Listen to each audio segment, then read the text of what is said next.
پھر اس سرزمین میں علامہ اقبال جیسی شخصیت پیدا ہوئی ہے. یہ ساری چیزیں جو ہے یہ در حقیقت اشارہ کر رہی ہیں کہ یہ ملک مشیت ایزدی کے کسی طویل سلسلے کی ایک کڑی ہے. اور وہ سامنے آ گیا تھا کہ سن 47 میں یہ قائم ہوا ہے، اور پورے 9 مہینے بعد 14 اگست اور 13 مئی، 14 اگست سن 47 اور 13 مئی سن 48، پورے 9 مہینے بعد اسرائیل عالم وجود میں آ گیا. اللہ تعالیٰ نے اس عالمی بیماری، اس کے لیے جو علاج ہے وہ پہلے پیدا کیا ہے. جیسے کہ حدیث میں آتا ہے ما انزل اللہ من دائن الا انزل لہ دوان. اللہ تعالیٰ نے کوئی بیماری ایسی نہیں اتاری کہ جس کا علاج بھی نہ اتار دیا ہو. اور جیسے کہ ماں کی چھاتیوں میں بچے کی ولادت سے پہلے دودھ پیدا ہو جاتا ہے، اس کی غذا کا بندوبست پہلے ہو جاتا ہے، اسی طریقے سے اسرائیل کا جو فتنہ اٹھنے والا تھا اس کی سرکوبی کے لیے پاکستان وجود میں آیا ہے. اور آج وہ مرحلہ آ گیا ہے تاریخ کا ایک عظیم موڑ. آپ دیکھیں گے کہ بڑی مشابہت پیدا ہو گئی ہے. ایک طرف بظاہر امریکہ کی مرضی کے خلاف اسرائیلی وزیر اعظم نیتن یاہو وہ بڑا ایک غرور کا اور بڑے تکبر کا مظاہرہ کر رہا ہے، اور وہ پورا پیس پروسیس جس پر نہ معلوم کتنا وقت صرف ہوا تھا، کتنی محنتیں ہوئی تھیں، کتنے راؤنڈز آف ٹاکس ہوئے تھے، کبھی واشنگٹن میں ہوئے ہیں، کبھی اوسلو طرز کا کوئی معاہدہ ہوا ہے، کبھی پھر اور اس کے بعد پیشی ہوئی تھی میڈرڈ کے اندر بھی، لیکن وہ سارا پیس پروسیس جو ہے اس کی دھجیاں کر رہا ہے. وہ وقت بالکل قریب نظر آ رہا ہے کہ یروشلم کے مسئلے پر وہاں بٹی دہک اٹھے گی. اور احادیث نبویہ میں جو خبریں دی گئی ہیں کتاب الملاحم کی احادیث میں معلوم ہوتا ہے کہ اب اس کا آغاز ہونے والا ہے. نیتن یاہو کو امریکہ کے خلاف جانے کا اصل میں حوصلہ کیوں پڑ رہا ہے؟ اس لیے کہ اسے معلوم ہے کہ فرنگ کی رگیں جہاں پنجہ یہود میں ہے، چاہے کلنٹن ہو یا کلنٹن کا باپ ہو، یہودی لابی وہاں کی اتنی مضبوط ہے، کانگریس میں اور سینٹ میں ان کا اتنا اثر ہے کہ کوئی بھی وہاں شخص بڑے سے بڑا طاقتور اور بڑے سے بڑا اختیارات کا حامل اسرائیل کی مرضی کے خلاف نہیں جا سکتا. یہی معاملہ یہاں نظر آ رہا ہے. بظاہر تو ناراضگی کا اظہار ہوا ہے، لیکن یہ بات اب تو کھلتی چلی جا رہی ہے. حقیقت یہ ہے کہ یہود اور ہنود کا بڑا گہرا لنک قائم ہو چکا ہے، اور یہ بھٹیاں اب دونوں طرف دہکیں گی. میں اس سے پہلے بارہا کہہ چکا ہوں، ملت اسلامیہ تقریباً 150 کروڑ افراد پر مشتمل ہے، لیکن اس میں سے تقریباً 20 کروڑ عرب ہیں. ان کو اللہ نے خصوصی فضیلت دی تھی. یہ تھے کہ جن کی زبان میں قرآن نازل ہوا، خود محمد عربی صلی اللہ علیہ وسلم عرب تھے، انہیں جو فضیلت عطا کی تھی. لیکن بدقسمتی سے اس دور میں آ کر بھی انہوں نے آزادی حاصل کرنے کے بعد بھی اپنا قبلہ درست نہیں کیا. کسی نے ماسکو کی طرف رخ کیا، کسی نے واشنگٹن کا رخ کیا، اللہ اور اس کے رسول کی طرف رخ نہیں ہوا. واقعہ یہ ہے کہ مجرم ہیں. دوسرے بڑے مجرم 150 کروڑ میں سے 10% یہ 15 کروڑ مسلمان ہیں. حالیہ جو سینسس ہمارا ہوا ہے اس کے بعد اندازہ ہو رہا ہے کہ یہاں کی آبادی 15 کروڑ ہو چکی ہے. 10% امت مسلمہ کا مسلمانان پاکستان ہے، اور یہ اس اعتبار سے کہ اسلام کے نام پر ملک بنا کر نصف صدی گزار چکے، لیکن یہاں پر اسلام کا بول بالا نہیں ہوا، کتاب و سنت کی بالا دستی کر اعلان نہیں ہوا. دستور میں ساری اسلامی دفعات موجود، لیکن اس کے ساتھ ہی ایسے خلا موجود، چور دروازے موجود کہ کوئی دفعہ بھی مؤثر نہیں ہے. یہ منافقت کا پلندہ لے کر ہم چل رہے ہیں اس دستور کو، اس دستور مملکت پاکستان کو. لہذا واقعہ یہ ہے کہ یہ بھٹی جو ہے اب ہماری آزمائش کے لیے آگ آد ابراہیم ہے، نمرود ہے. کیا کسی کو پھر کسی کا امتحان مقصود ہے؟ اس لیے میں نے وہ آیت بھی آپ کو سنائی، وَلَنَّبْلُوَنَّكُمْ بِشَيْءٍ مِّنَ الْخَوْفِ وَالْجُوعِ. آج کی صورتحال پر غور کیجئے، کس درجے یہ الفاظ ہمارے جو ہیں وہ ثابت ہو رہے ہیں اور جس اپلائی ہو رہے ہیں. ایک خطرہ پیدا ہو چکا ہے. واقعہ یہ ہے کہ کوئی کرائسس ہو، کوئی خطرہ ہو، کوئی اندیشہ ہو تو قوم جاگ جایا کرتی ہے. اور اس کے بعد حقیقت یہ ہے اگر ہم نے جرأت کر لی، اور مجھے یقین ہے کہ ہو جائے گا، کچھ لیت و لال ہے، کچھ تاخیر ہے، حکومت کے کچھ اعلانات دو طرفہ سے بھی آ جاتے ہیں، لیکن مجھے یقین ہے یہ دھماکہ ہوگا، یہ مشیت اعزدی ہے، یہ شدنی امر ہے، یہ ہوگا۔ اور اس کے بعد یقیناً اس آیت مبارکہ کا دوسرا لفظ ہم پر منطبق ہوگا، وَلَنَبْلُوَنَّكُمْ بِشَيْءٍ مِّنَ الْخَوْفِ وَالْجُوعِ۔ یہاں دوسرا لفظ بھوک کا لفظ ہے، ہم پر سختیاں آئیں گی یقیناً۔ الکفر ملت واحدہ، پوری دنیا امریکہ کی زیر سرپرستی ہمارے خلاف کھڑی ہوگی، ہمارے اوپر پابندیاں لگیں گی، لیکن شاید ہمارے جذبہ ایمانی کو بیدار کرنے کے لیے اللہ تعالیٰ اسی کو ذریعہ بنا دے، اور پھر اس کے ذریعے سے پورے عالم اسلام میں عوامی سطح پر جو ہمدردی پیدا ہوگی پاکستان کے ساتھ، اس کے آثار شروع ہو گئے ہیں۔ کبھی قطر کی طرف سے خبر آ رہی ہے، کبھی الاحرام کا جو ہے وہاں بات سامنے آ رہی ہے۔ معلوم ہو رہا ہے کہ جو بھی پبلک اوپینین ہے پورے عالم اسلام میں، اس کی وجہ کیا ہے؟ میں نے اپنے پچھلے جمعے کے خطاب میں عرض کیا تھا کہ جیسے پاکستان سلطنت خداداد پاکستان ہے، ایسے ہی اس کی ایٹمی صلاحیت یہ بھی خداداد ہے، اللہ نے چھپر پھاڑ کر ہمیں دی ہے۔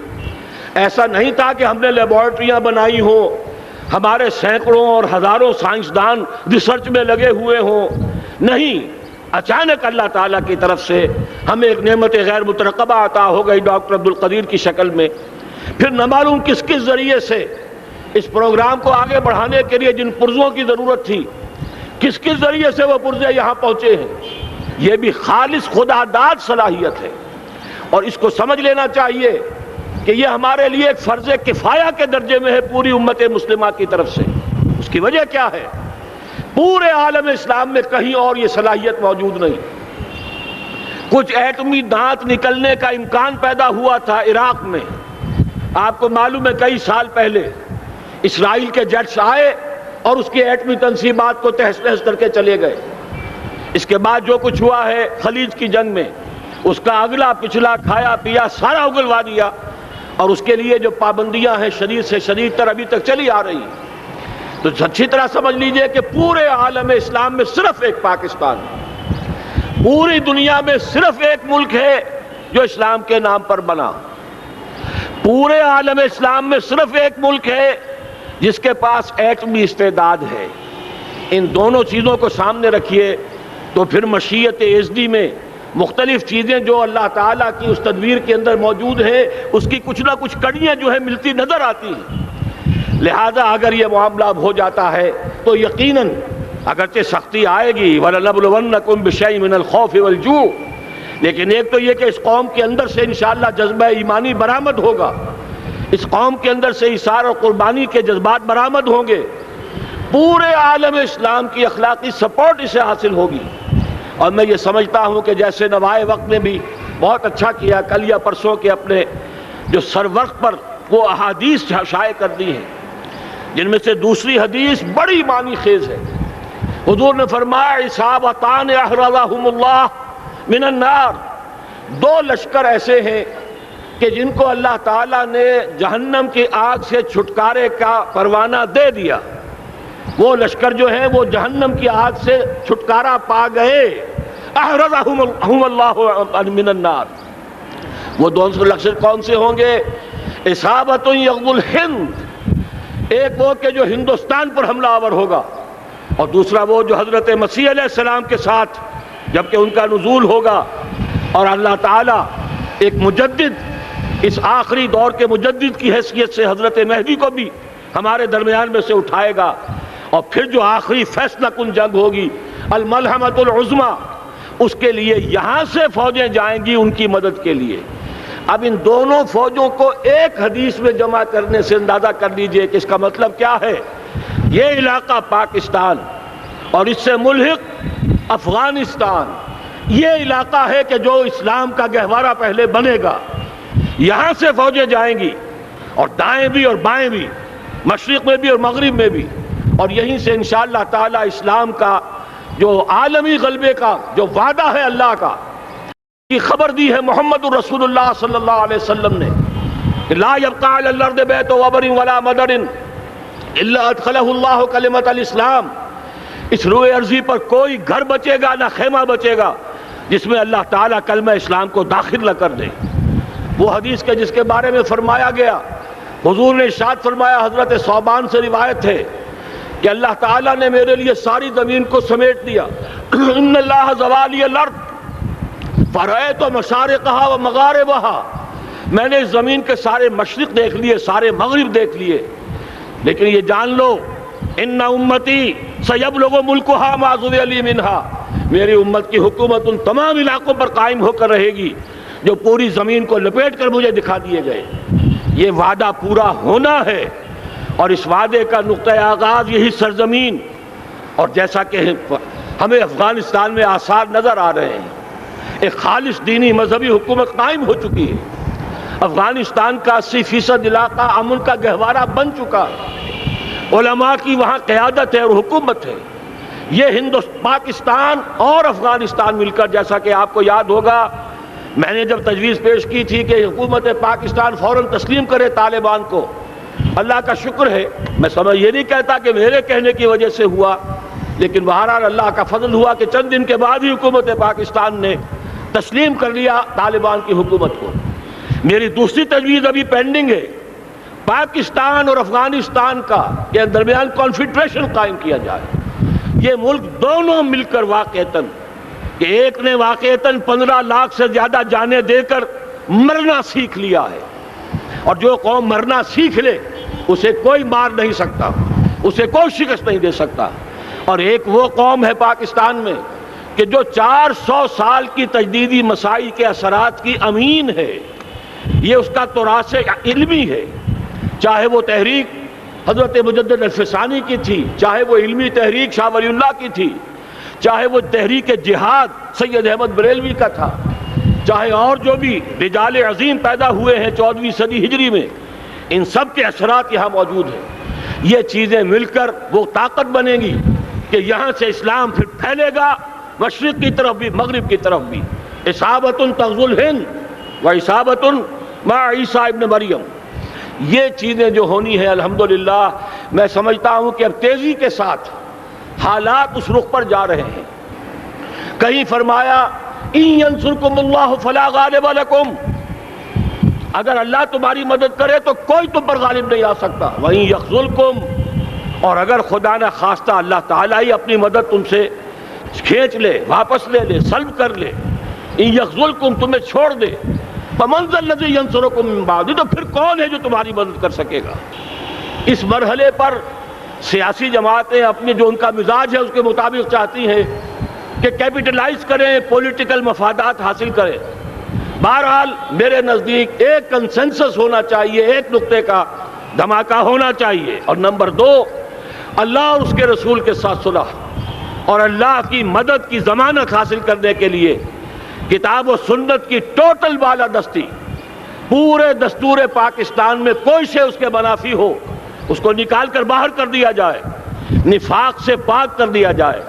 جیسے دعا ہے اللہم ربنا طہر قلوبنا من النفاق، اسی طرح دعا مانگیے کہ اللہ ہمارے ملک کے دستور کو نفاق سے پاک کر دے، اور وہ ساری ترامیم جن کا کہ ہم نے ایک مہم بھی چلائی تھی، وہ ترامیم جس کا تقریباً وعدہ کیا تھا نواز شریف صاحب نے، جس کے لیے 2 مرتبہ ایک محفل میں کہا تھا راجہ ظفر الحق صاحب سے کہ راجہ صاحب پھر تیاری کیجئے اور دستور کی ترمیم کا بل تیار کیجئے، لیکن یہ کہ معلوم ہوتا ہے کوئی بڑا ہاتھ ایسا تھا جس نے روک دیا ہے۔ یہی ہاتھ ہے جو آج ہمیں ایٹمی دھماکہ کرنے سے روک رہا ہے۔ ہمیں چاہیے کہ یہ دونوں دھماکے بیک وقت کریں، اور ان دونوں دھماکوں کے بعد پھر چاہے دنیا کی کوئی طاقت ہماری دشمن بن جائے، ہمارے لیے اللہ تعالیٰ کی مدد و نصرت ہوگی۔ وَلَنَبْلُوَنَّكُمْ بِشَيْءٍ مِّنَ الْخَوْفِ وَالْجُوعِ وَنَقْصٍ مِّنَ الْأَمْوَالِ وَالْأَنفُسِ وَالثَّمَرَاتِ وَبَشِّرِ الصَّابِرِينَ الَّذِينَ إِذَا أَصَابَتْهُمْ مُصِيبَةٌ قَالُوا إِنَّا لِلَّهِ وَإِنَّا إِلَيْهِ رَاجِعُونَ۔ تو قوم انشاءاللہ تعالی، میں یہ سوچا کرتا تھا قوم مردہ ہے، بے حس ہو چکی ہے، دین سے عام طور پر بیزاری پیدا ہوتی جا رہی ہے، جو ہمارے دینی قیادت ہے اس سے بھی لوگوں کے اندر مایوسی پیدا ہو رہی ہے۔ کیسے ہوگا؟ میں نے بارہا کہا جب میں یہ شواہد دیکھتا ہوں جو حدیث میں ہے، جس کی خبریں دی گئی ہیں، 400 سال کی تاریخ دیکھتا ہوں، تو مجھے پاکستان کا مستقبل بہت شاندار نظر آتا ہے۔ یہ تو مشیت ایزدی میں کسی بہت اہم رول کو پلے کرنے کے لیے قائم ہوا ہے۔ جب میں زمینی حالات کو دیکھتا ہوں تو مایوسی ہوتی ہے، لیکن میں یہ سمجھتا ہوں کہ وہ وقت آ گیا ہے کہ جس میں یہ قوم جھنجھوڑی جائے۔ ایک دفعہ کا یہ جھنجھوڑا جانا انشاءاللہ تعالی ہمارے بہت سے دل اندر دور کر دے گا۔ آخر چینی کیا تھے؟ ایک 10 صدی پہلے کے چینی افریقی قوم آج کہاں سے کہاں پہنچ گئی ہے۔ ہمارے اندر بھی چاہے یہ کہ اوپر راکھ ہے، اندر چنگاریاں ہیں، ان چنگاریوں کے بھڑکنے کا وقت آ گیا ہے، اور انشاءاللہ العزیز اسی ایٹمی دھماکے سے اس پورے عمل کا جو ہے آغاز ہو جائے گا، جس سے یہ سرزمین پاکستان اسلام کا گہوارہ بنے، اور پھر یہاں سے پوری دنیا میں اسلام کے غلبے کی جد و جہد کا آغاز کیا جائے۔ بس میں اسی پر اتفاق کر رہا ہوں۔ اللہ تعالیٰ سے دعا کرتا ہوں کہ وہ ہمارے حکمرانوں کو، اگر تو کوئی تاخیر ہو رہی ہے انتظامی امور کی وجہ سے، کوئی بات نہیں، بہرحال معاملہ ایک اچانک ہو گیا ہے، لیکن مجھے توقع ہے کہ انشاءاللہ وہ دھماکہ ہوگا اور جلد ہوگا۔ اگر کوئی تذبذب ہے تو ہم اللہ تعالیٰ سے دعا کریں گے وہ نواز شریف صاحب کے دل کو پھیر دے اور اس کے اندر استقامت پیدا کر دے، اور دوسرے یہاں کی سیاسی جماعتوں کو بھی یہ توفیق دے کہ کوئی اور سیاسی مسئلہ اس وقت نہ اٹھائیں، اور جو بھی یہاں پہ مذہبی اور دینی عناصر ہیں انہیں اللہ توفیق دے کہ وہ اس دھماکے کا مطالبہ کرنے کے ساتھ ساتھ، بلکہ میں یہ سمجھتا ہوں کہ اس سے بھی زیادہ زوردار انداز میں دستور پاکستان سے منافقت کے خاتمے اور کتاب و سنت کو سپریم لا قرار دینے کی ترمیم جو ہے اس کا دھماکہ بھی کیا جائے۔ اللہ تعالیٰ ہمیں اس کی توفیق عطا فرمائے۔ اقول قولی ھذا واستغفر اللہ لی ولکم ولسائر المسلمین والمسلمات۔